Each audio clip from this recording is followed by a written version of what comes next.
Here is the first concept that I connected them to, which I also want to connect with you. The first thing is, many of our dreams don't really die. What I believe happens is that they are fulfilled in different ways at different stages of our lives. I believe that most of your dreams can be fulfilled, but you have to understand the season you're currently at in your life, then work your passion from that position. So I said to the group, I said, okay, we have a case study. We've got Ellen. Let's use Ellen as a case study to test this. I'm going to share 3 simple steps with her that I want all of you to look at. And I believe all of you can use these steps to experience the fulfillment of your dreams, in spite of seemingly having missed what you may have thought was a once-in-a-lifetime opportunity. I want to show Ellen and all of you how to do this using a simple process called MYD. Now, MYD simply stands for Map Your Dreams. Then all you have to do is simply follow that map to experience what you've always wanted. Okay, let's look at it. Mapping your dreams involves 3 basic steps. It involves, first of all, defining your dream.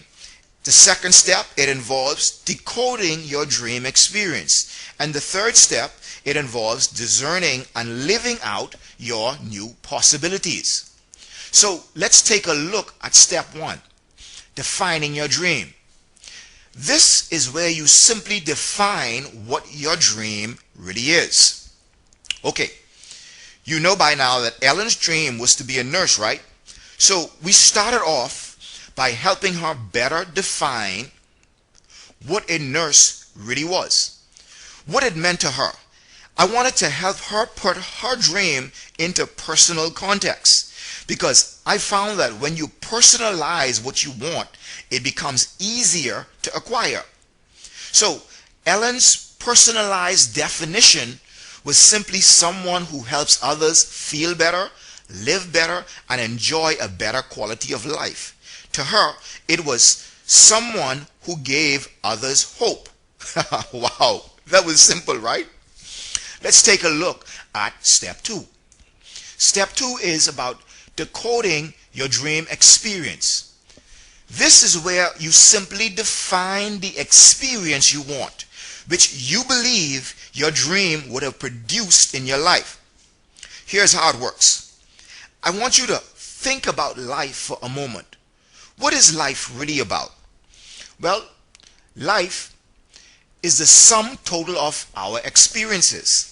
Our childhood experiences, our teenage experiences, our adult experiences, career experiences, spiritual experiences, relationship experiences, learning experiences, emotional experiences. It is the sum total of our experiences. And when you have lived a full lifetime, your life will be based on the total collection of all the things you experience during your life's journey. So during our lifetime, we all do things and want things for the type of experiences that we believe they will produce in our lives, not necessarily for the things in and of themselves. For example, why do you build or buy a house? It's not about the cement bricks or marble tiles or even the green manicured lawn and beautiful landscape.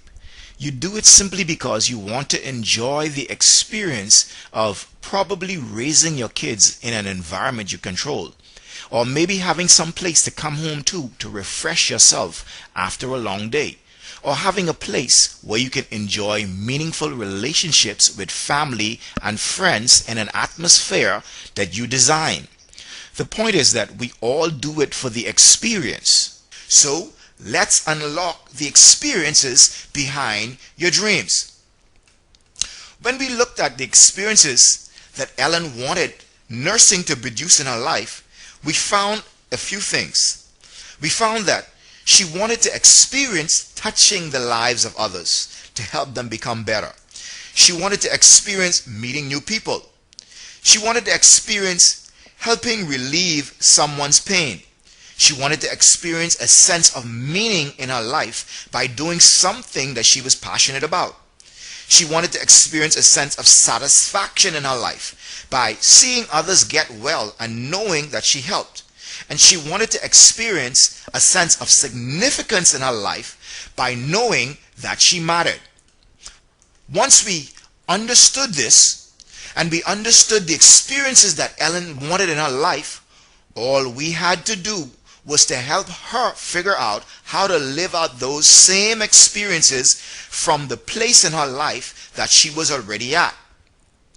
And this is all that you need to focus on doing as well. So step 3. Step 3 comes in with discerning and living out your new possibilities, which is about simply uncovering the fresh possibilities that exist for you to live out your dreams, then going out and simply living them out.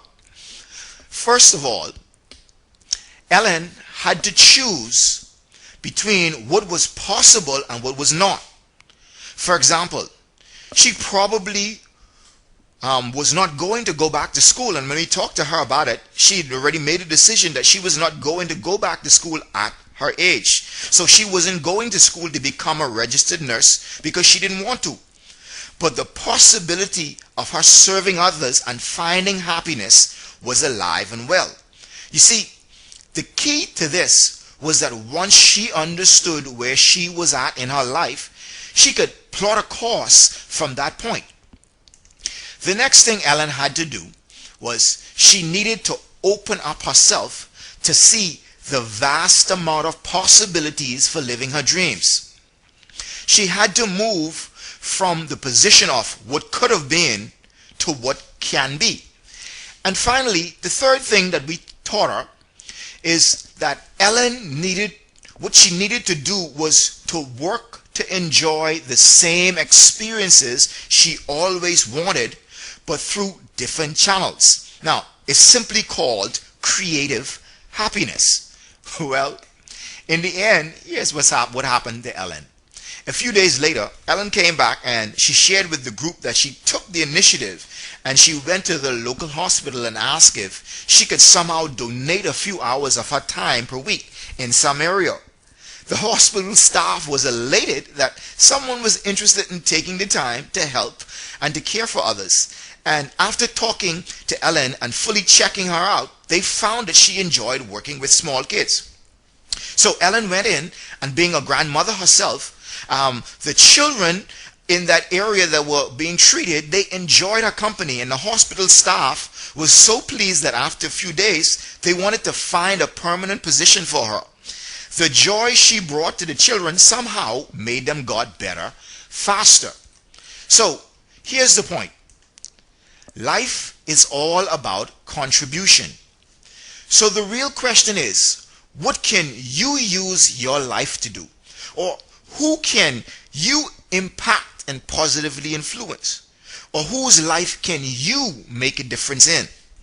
Now, before you go, as my way of saying thank you for watching this training video and participating with your comments, suggestions, and questions, I want to give you one of the life templates that I gave to the private coaching group to help them put into action the mapping your dream principle that I just taught you. You can download it right below this video. Well, I hope you really enjoyed that. I want you to go ahead and apply the template to your own life. I hope this has added value to your life and has helped you to move forward to living a life of meaning, satisfaction, significance, and success.